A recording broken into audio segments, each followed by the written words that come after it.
कर्म सिद्धांत में 4 गतियों का वर्णन आता है और साथ साथ 4 आयु संबंधी भी चर्चा आती है। 4 आयु में से एक नरक आयु को छोड़ करके 3 आयु प्रशस्त प्रकृति के अंतर्गत लिया है और 4 गति में से 2 गति को अप्रशस्त माना है। नरक गति और तिर्यंच गति ये दोनों गति पाप प्रकृति के अंतर्गत आते हैं और मनुष्य गति और देव गति ये पुण्य प्रकृति के अंतर्गत। और 4 जो आयु हैं उनमें मात्र नरक आयु को अप्रशस्त माना, बाकी तीनों को प्रशस्त प्रकृति के अंतर्गत लिया है। अब प्रश्न ये उठता है कि तिर्यंच नरक गति और तिर्यंच गति ये दोनों पाप प्रकृति हैं, तो तिर्यंच आयु को पुण्य प्रकृति के रूप में क्यों लिया है? लेना नहीं चाहिए कायदे से। केवल नरक आयु को अप्रशस्त मान करके तीनों आयुओं को प्रशस्त के रूप में स्वीकारा है। इसके पीछे तथ्य ये है कि कोई तिर्यंच बनना नहीं चाहता, तिर्यंच गति को प्राप्त कोई होना नहीं चाहता, इसलिए वह अप्रशस्त है। किंतु कर्म के योग में बंद होने के बाद जब तिर्यंच पर्याय मिलती है तो वहाँ से वह निकलना भी नहीं चाहता। इसी को बोलते मोह की विचित्र दशा है कि वह यहाँ का जीव विषयों में डूबता है और उसके साथ तिर्यंच आयु का भी बंद कर लेता है। वहाँ जाने के बाद एक अपवित्र स्थान में भी उसका जन्म हुआ है। अब वो अपवित्र स्थान का अर्थ आपको ज्ञात हो गया होगा, अशुचि स्थान में, और वह अशुचि में कीड़ा हुआ है। समझ रहे हैं? और यहीं से गया वो।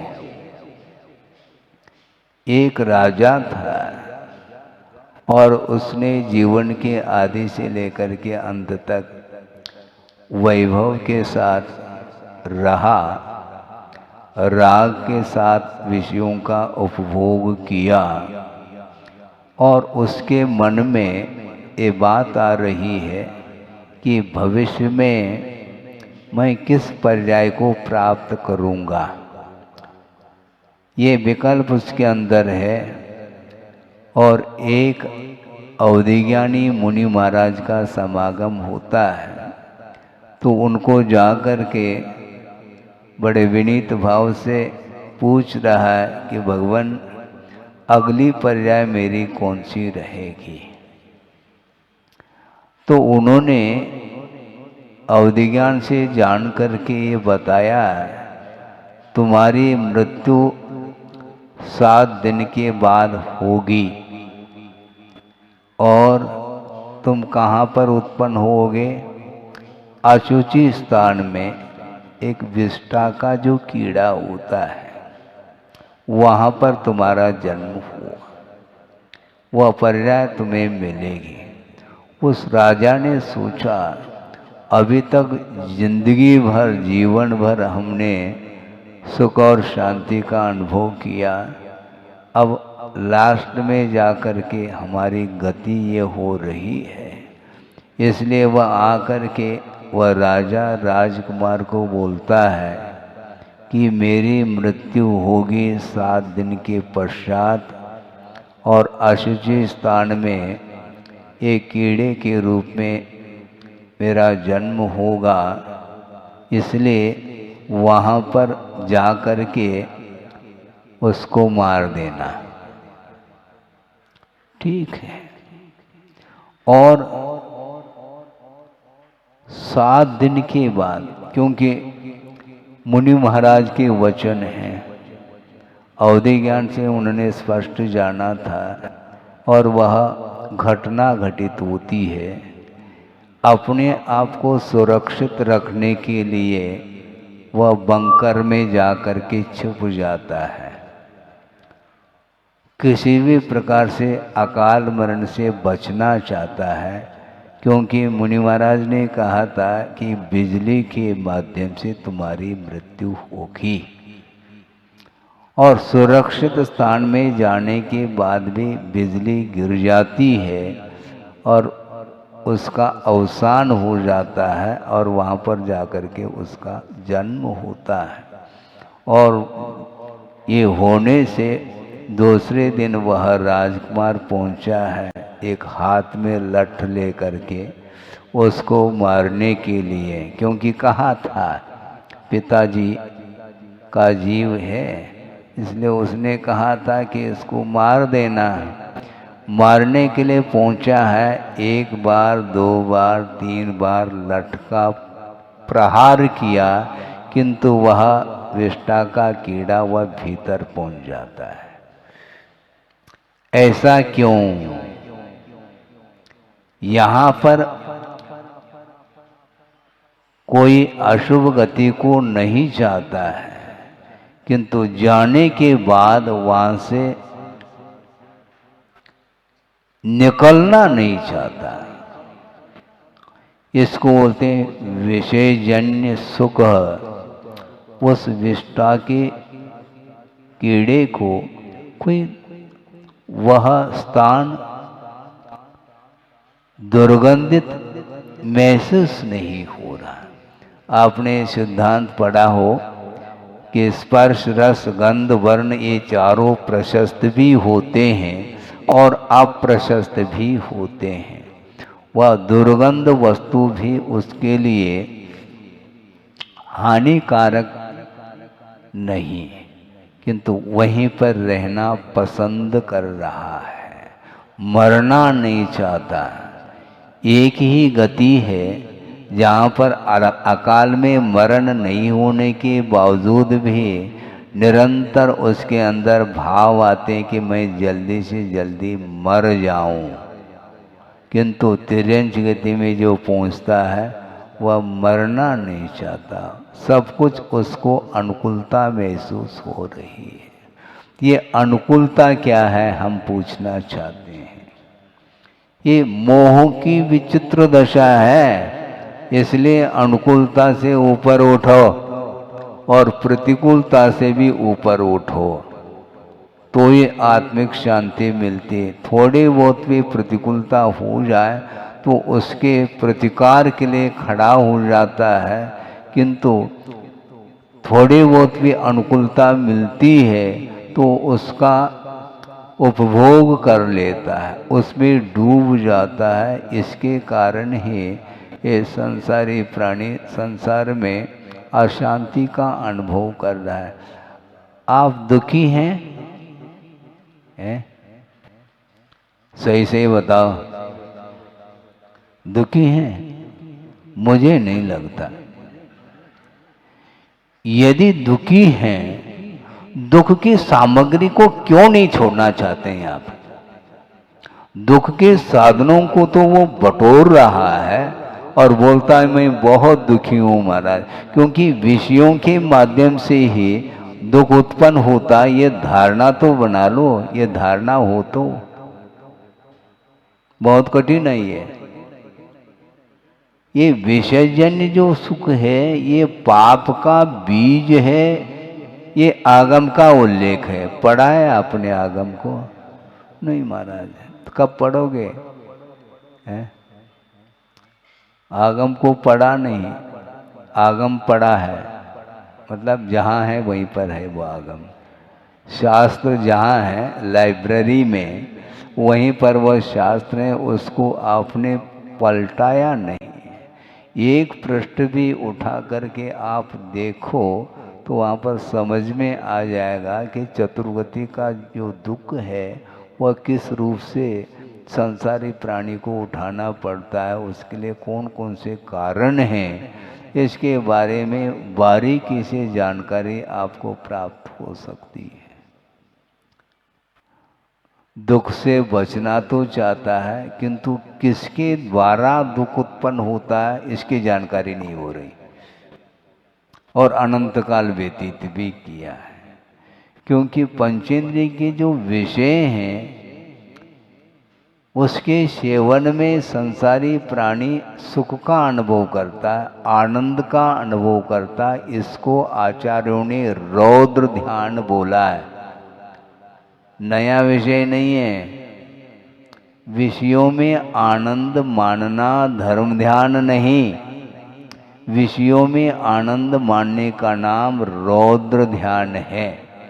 और रौद्र ध्यान के साथ ही दुर्गति का बंध हुआ करता। कभी भी धर्म ध्यान के साथ दुर्गति का बंध संभव नहीं है। सम्यक दृष्टि कभी भी नरकायु का बंध नहीं कर सकता। सम्यक दृष्टि कभी भी तिर्यंच आयु का बंध नहीं कर सकता।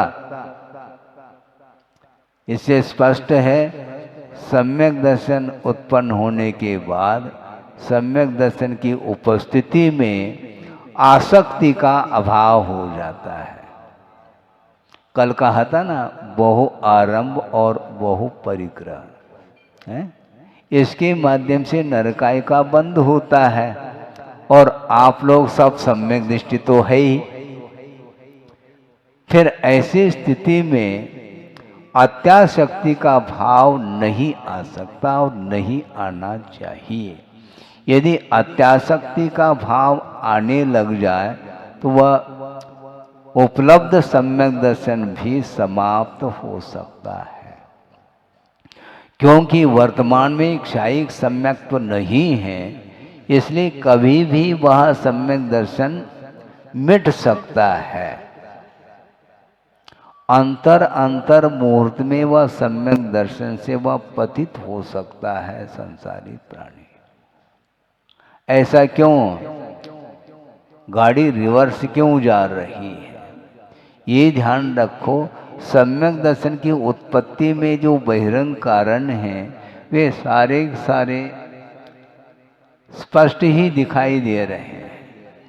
देव यानी जिनबिंब है, शास्त्र है, गुरु हैं, पंच परमेष्टि हैं, अहिंसा लक्षण रूप जो धर्म है, इसके प्रति श्रद्धान करने से सम्यक की उत्पत्ति बताई है। और सम्यक दर्शन का अभाव किस कारण से होगा? जिन कारणों के माध्यम से सम्यक की उत्पत्ति हुई है, क्या उन्हीं कारणों के द्वारा सम्यक्त्व का अभाव होगा क्या? नहीं। सम्यक्त्व के अभाव में हमेशा विषय ही कारण सिद्ध होता है। रौद्र ध्यान के माध्यम से वह संसारी प्राणी दुर्गति का पात्र बनता है। आनंद हिंसा में आनंद मानता है। महाराज आप ये क्या कह रहे हैं? मैं नहीं कह रहा हूँ, आगम कह रहा है। पढ़ो तो। हिंसा में जो आनंद मानता है वह धर्म ध्यान नहीं कर सकता। जिस समय विषयों में आनंद है, हिंसा में आनंद है, उस समय रौद्र ध्यान होगा। और रौद्र ध्यान और धर्म ध्यान एक साथ संभव नहीं। तो महाराज हम कैसे बचेंगे? बचना आपको है। हिंसा में आनंद, असत्य में झूठ में आनंद, चोरी में आनंद और परिग्रह संरक्षण में आनंद। इसलिए स्वरूपानंद संभव नहीं। स्वरूप का जो आनंद है वह इनके साथ विरोधाभास है उसका। इसलिए 5 पापों से जो ऊपर उठने का प्रयत्न करता है वही धर्म ध्यान कर सकता है और करता भी है। सम्यक दर्शन सुरक्षित रखो, लेकिन सम्यक दर्शन सुरक्षित कैसा रहेगा? अत्यासक्ति के साथ जिसका जीवन चल रहा है उसका सम्यक दर्शन ओम शांति प्रश्न चिन्ह लगता है। किसी भी पल में जैसे वैराग्य उपज सकता है उसी प्रकार किसी भी पल में वह सम्यक दर्शन मिट सकता है। इसीलिए रौद्र ध्यान से बचिएगा। आप व्यापार करेंगे, व्यवसाय करेंगे, मैं मानता हूँ आवश्यक भी है, किंतु जितना आवश्यक है उसके ऊपर आशा नहीं होनी चाहिए। एक अरबपति है अथवा खरबपति है, हम उन्हें पूछना चाहते हैं कि इतनी लंबी चौड़ी जो संपदा है इसका उपयोग खाने पीने में कितना होता है? पॉइंट में आएगा। खरबपति है वह सारा सारा खाने में आ रहा है क्या वह संपदा? नहीं, बिल्कुल बहुत पॉइंट में है। उतना ही वित्त वो अपने जीवन जीने के लिए आवश्यक है, लेकिन अन्य जो कुछ भी संपदा है जो अनावश्यक है उसका उपयोग ऐश करने के लिए वह करता है। विलासता की पूर्ति के लिए संसारी प्राणी न जाने कौन कौन से कृत्य करता है, कर्म करता है, उसके कारण ही उसका पतन निश्चित है। इसलिए गुरुदेव ने ये कहा था, सबसे अधिक यदि पाप का संचय होता है तो अनावश्यक जो सामग्री है, विशेष सामग्री, उसके संकलन में होता है। जितना आवश्यक है उतना वर्तमान में जियो। वर्तमान में जीने के लिए कितना आवश्यक है? आप बजट तो बनाओ। हैं? परिवार में मान लो 4 व्यक्ति है तो 4 व्यक्ति के अनुरूप साल भर का बजट बन सकता है, और 1 साल का जो बजट है वह अपने जीवन भर के लिए भी वह बजट थोड़े बहुत 19-20 हो सकता है। कभी भाव घटता है, कभी बढ़ता है, इस अपेक्षा से उसके लिए मार्जिन है।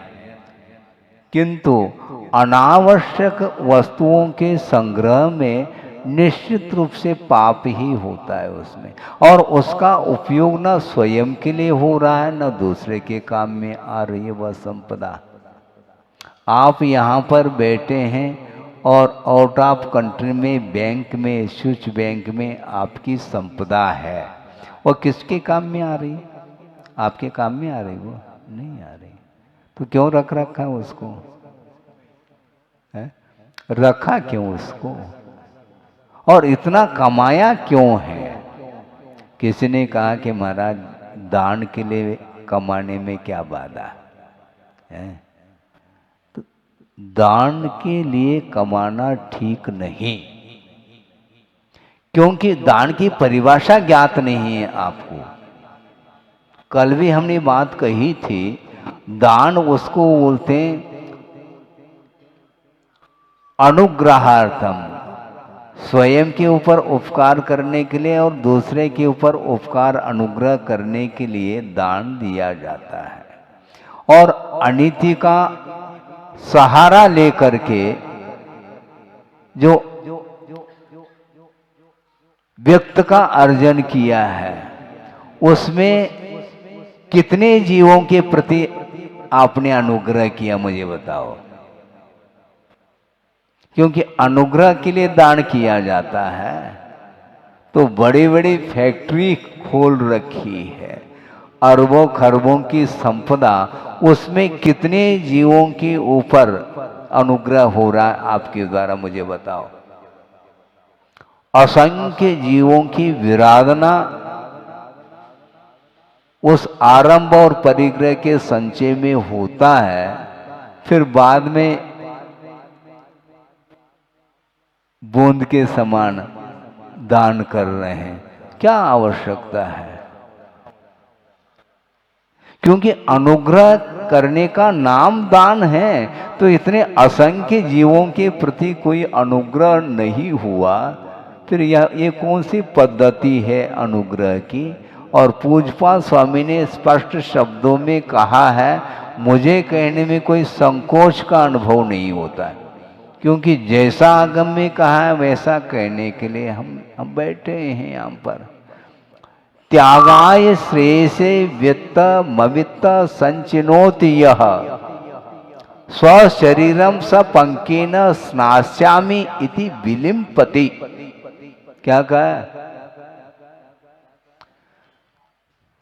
त्यागाय श्रेयसे, ये त्याग जो है कल्याणकारी है, दान कल्याणकारी है, ऐसा समझ करके वह निर्धनी व्यक्ति जिसके पास वित्त नहीं है, वह वित्त का संचय करता है।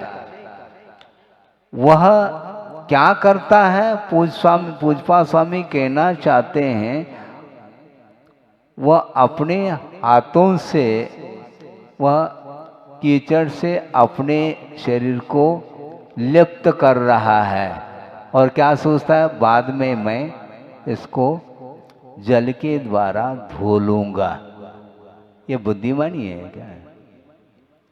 एक घड़ा पानी रखा है, स्वच्छ पानी है, और अपने पैर को कीचड़ में ले जा रहा है।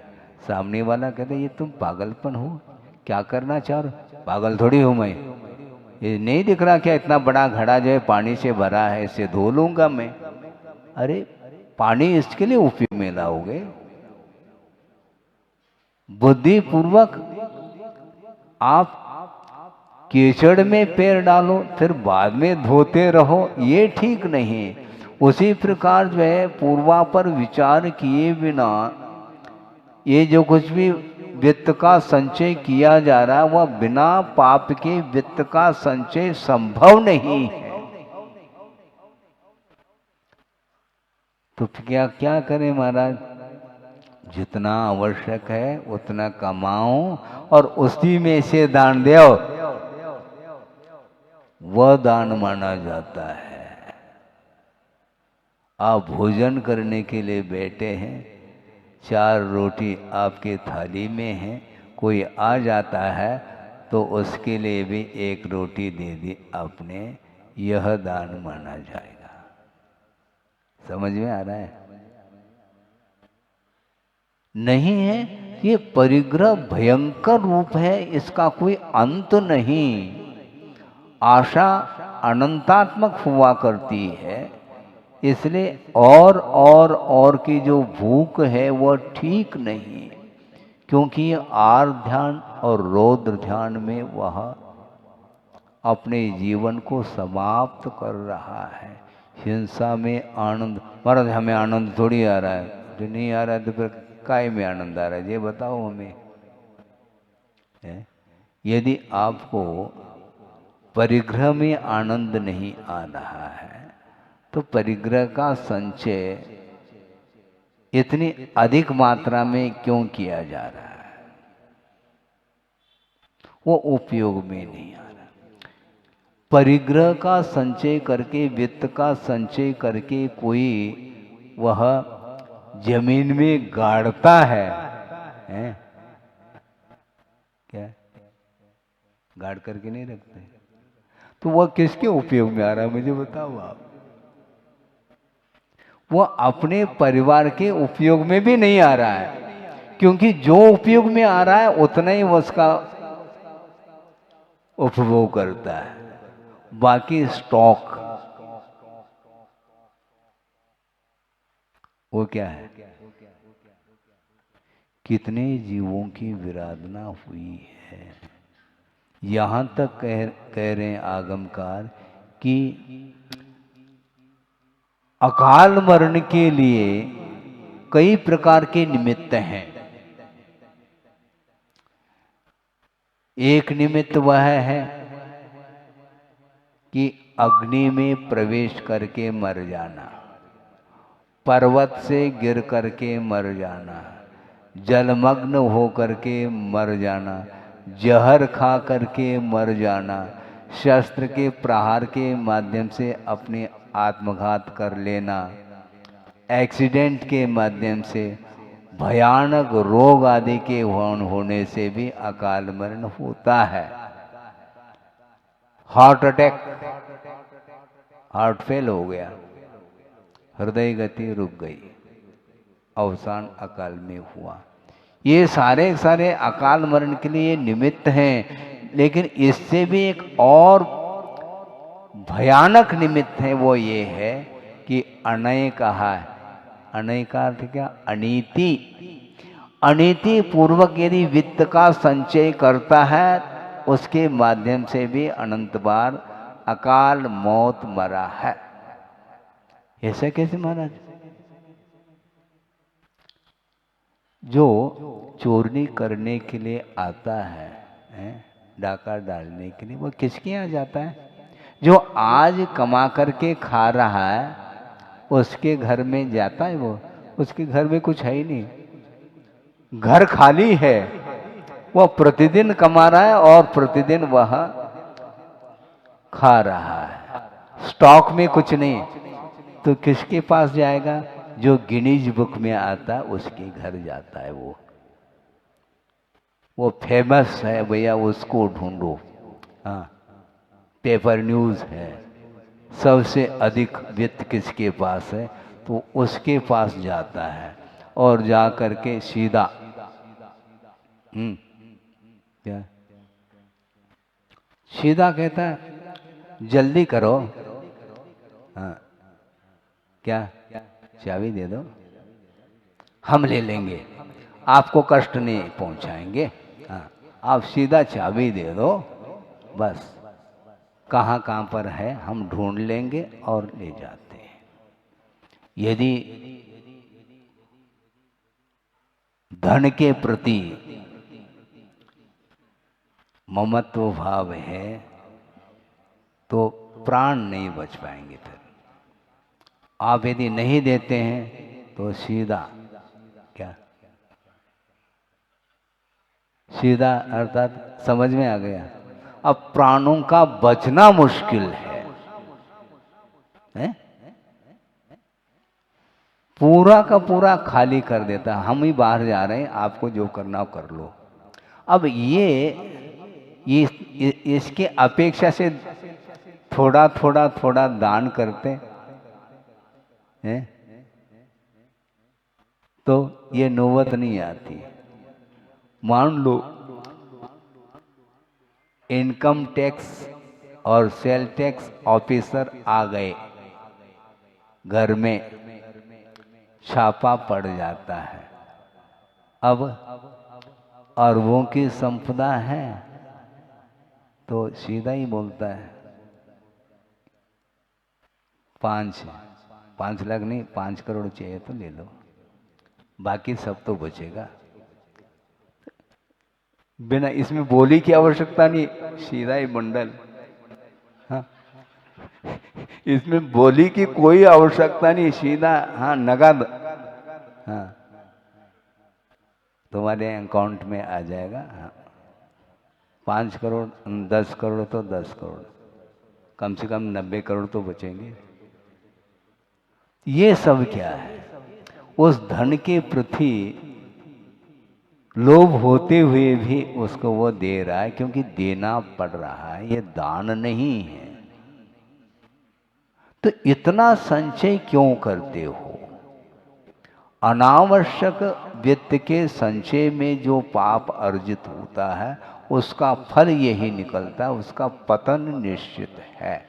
इसलिए आप अपना अपना बजट बनाओ और अच्छे ढंग से भविष्य के जीवन को उज्जवल बनाने के लिए यही एकमात्र साधन है हमारे लिए। इसलिए हिंसा में आनंद मानता है, चोरी में, झूठ में, इस सब में आनंद, और परिग्रह संचय में आनंद। उसको भूख नहीं लगती है? दुकान खुली है और लाइन की लाइन लगी है, ग्राहकों के तांता टूट नहीं रहा है, और वो लड़का आया है, पिताजी टिफिन रखो वहीं पर, बाद में देख लें, अभी हमें भूख नहीं लगी, क्योंकि बंडल के ऊपर बंडल आ रहे हैं, हमें भूख है ही नहीं। मतलब ये सब क्या है? भूख समाप्त हो गई क्या? अरे खा लेंगे। इतनी रुचि उस धन के प्रति। पेट तो 4-6 रोटी में भर जाता है, लेकिन पेटी थोड़ी भर पाता है, और पेटी को भरने के लिए वो अपने जीवन को खपा देता है। इसलिए ये ठीक नहीं माना जाता है। ये श्रद्धान होना चाहिए, और श्रद्धान में ही यदि मान लो कमी रह गई, फिर आगे का जो रास्ता है वह अवरुद्ध हो जाता है। मोक्ष मार्ग स्वयं के द्वारा अवरुद्ध हो रहा है, कोई दूसरा नहीं कर रहा है। आप चलना चाहो तो मोक्ष मार्ग पर चल सकते हैं। किसी ने कहा कि महाराज, सब लोग यदि मुनि बनेंगे तो आहार कौन देगा? ये चिंता है उसको, ये फालतू की चिंता है, इससे क्या होना है? अरे संयम का पालन करेंगे तो निरंतर पुण्य का संचय होगा, साथ से पुण्य का संचय होगा, और सब कुछ व्यवस्था होगी। हमें व्यवस्था नहीं करनी, ये ध्यान रखो। व्यवस्था बिगाड़ रहे हैं आप, दान की व्यवस्था है। आहार के लिए श्रमण लोग जाते हैं, और आप लोग बड़ी हमें कभी कभी हंसी आती है। वो बाहर से आ जाता है, और थाली अपने हाथ में रख रखा है। अरे हमने ये क्या क्या हो रहा है भैया, ये इसका चौका है ही नहीं, और इतना अधिकार पूर्वक क्या चल रहा है ये कार्य अपने हाथ में, और वह स्वयं संचालित कर रहा है उस चौके को। ये गलत बात है। वो कब सीखेंगे? जो चौका जिसने लगाया है वो नवदा भक्ति जानता है, आपसे भी अच्छे से जानता है। लेकिन ये ताली बाहर वाले बजा रहे हैं कि चौके वाले?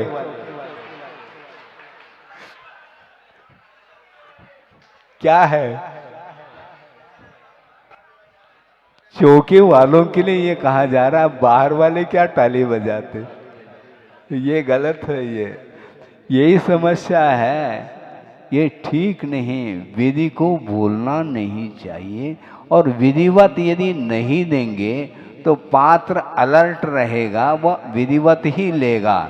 आपको अच्छा लगे या बुरा लगे, आगम को जो अच्छा लगेगा वो हम करेंगे, और आपको यदि आगम अच्छा लगता है आप सुधारिए अपनी प्रक्रिया को। हालांकि रात्रि भोजन का त्याग नहीं है उसका, लेकिन फिर भी उन्होंने मुस्कान ले ली, और वह भीतर आकर के 2 ग्रास दिए। अभी ताली नहीं बजाओ। फिर बाद में आहार संपन्न हो गया, और चौके वाले आचार्य महाराज को भेजने के लिए पर्वत पर पहुंच गए, और वो 2 व्यक्ति भी साथ साथ हो गए। जाने के उपरांत बैठ गए आचार्य महाराज, और सब बैठ गए। आचार्य महाराज ने उन 2 व्यक्तियों को कहा कि देखो, आहार के समय पर तो मैं मौन था, कुछ बोल नहीं सकता, अब तो मैं बोल सकता हूँ। तो उन दोनों व्यक्तियों ने कहा कि महाराज आप जो कहो उसके लिए हम तैयार हैं, लेकिन रात्रि भोजन नहीं छोड़ पाएंगे। तो आचार्य महाराज ने पूछा, तुम लोग क्या करते हो? वो दोनों दंपत्ति, पति ने कहा कि महाराज मैं डिप्टी कलेक्टर हूँ, और ये श्रीमती जज है, इसलिए ग्राहक को लौटाया नहीं था। और बाद में गुरुदेव ने ये कहा कि अब मैं जो कहूँगा उसके लिए मंजूरी है क्या? महाराज जो आप कहो, लेकिन रात्रि भोजन को छोड़ करके। तो आचार्य महाराज ने कहा, समझ रहे हैं इसका अर्थ क्या? कोई दान मांग रहे हैं क्या? नहीं, 5 का अर्थ तुम 5 अनुव्रत को अंगीकार करो। महाराज ये तो रात्रि भोजन से भी टफ है। नहीं, टफ नहीं है, बहुत सरल है। कैसे महाराज? हम बताते हैं बेटो। उन्होंने ये कहा, आप गवर्नमेंट सर्वेंट हो, आपको जो सैलरी मिल रही है उससे 1 पाई भी अतिरिक्त नहीं लेंगे। महाराज ये तो हो जाएगा, हो गया हमारा काम, क्योंकि परिग्रह की सीमा हो गई। मान लो आपको 1 लाख भी मिल रहा है, मान लो पे, तो ठीक है, उसके ऊपर 1 पाई भी हम रिश्वत के रूप में नहीं लेंगे। उन्होंने मंजूरी कर दी तो परिग्रह परिमाण हो गया। अब उसके अतिरिक्त की इच्छा नहीं होगी और चोरी के भाव भी नहीं आएंगे, तो अचर व्रत भी पलेगा और सत्य व्रत भी पलेगा। कि परिग्रह का जहाँ पर परिमाण हो गया तो वहाँ पर ऑटोमेटिक ही सत्य आएगा, वह सत्य अनुव्रत भी हो गया।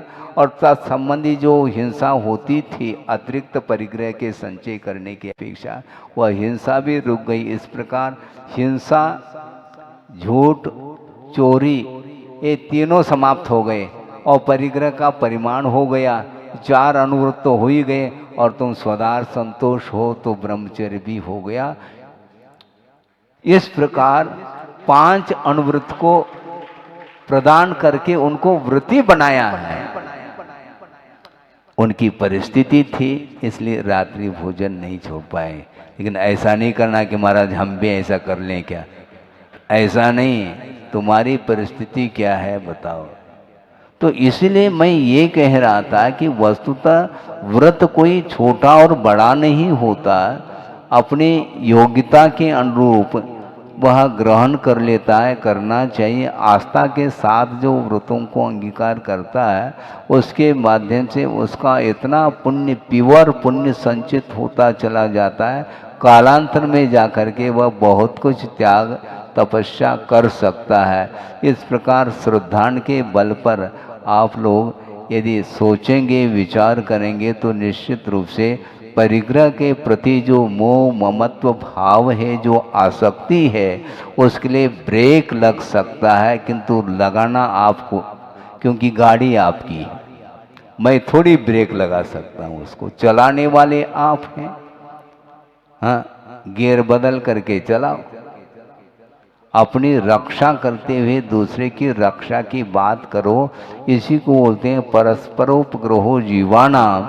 इस प्रकार आप लोग आगम के माध्यम से सुन करके और उसको अपने जीवन में उतारने का यदि प्रयास करते हैं तो निश्चित रूप से राग द्वेष मोह से ऊपर उठ करके हम जीवन जिएंगे। तो निश्चित रूप से हमें जो शाश्वत सुख है, मोक्ष सुख है, उसकी उपलब्धि हो सकती है। हो इस पवित्र भावना के साथ। अहिंसा परमो धर्म की जय।